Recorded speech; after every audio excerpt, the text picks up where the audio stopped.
Hi, முட்டையை வச்சு ஒரே மாதிரி செய்யாமல் நான் செய்கிற மாதிரி நீங்கள் செஞ்சு பாருங்கள். இது வந்து நேக்ஸாகவும் சாப்பிடலாம், சாப்பாட்டுக்கு தொட்டுக்கலாம். அதுக்கு ஒரு அரை கப்பு அரிசி மாவு எடுத்துருக்குறேன். அதில் கொஞ்சமாக தண்ணி விட்டுக்கோங்க. தண்ணி விட்டுட்டு நல்லா கலக்கிடுங்க. நல்லா இந்த மாதிரி கெட்டியாக கலக்கிடுங்க. இப்போ இதில் இதுக்கு தேவையான அளவு சால்ட்டு சேர்த்துக்கோங்க.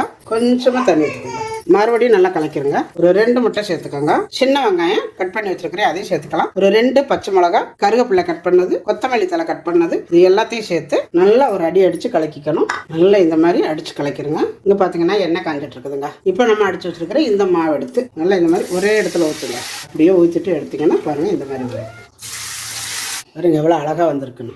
வெங்காய வடை செய்வாங்க டீ கடையில், அவ்வளோ நல்லா இருக்கும். அது வந்து சாப்பிட்றதுக்கு அதே டைப்பில் இருக்குது. இந்த மாதிரி நல்லா சாப்பிட்றதுக்கு சாஃப்டாகவும் இருக்கும். இந்த குழந்தைங்களும் நல்லா விரும்பி சாப்பிடுவாங்க இந்த மாதிரி கொடுக்கும்போது. இங்கே பாருங்க எவ்வளோ நல்லா சாஃப்டாக இருக்குது பாருங்களா. பாருங்களா எவ்வளோ செம்மையாக இருக்குது. எங்கள் பாப்பாலாம் சாப்பிட்டுக்கிட்டே இருக்கிறா, அவ்வளோ நல்லா இருக்குது பாருங்க. நான் சாப்பிட போகிறேன்.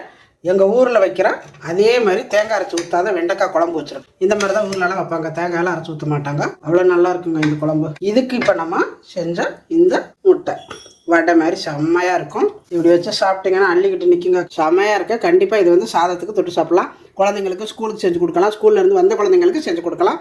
ரொம்ப நல்லாவும் இருக்கும், சாப்பிட்றதுக்கு டேஸ்ட்டாக இருக்குது. கண்டிப்பாக நீங்களும் ஒரு முறை செஞ்சு பாருங்கள். டாடா பாய்.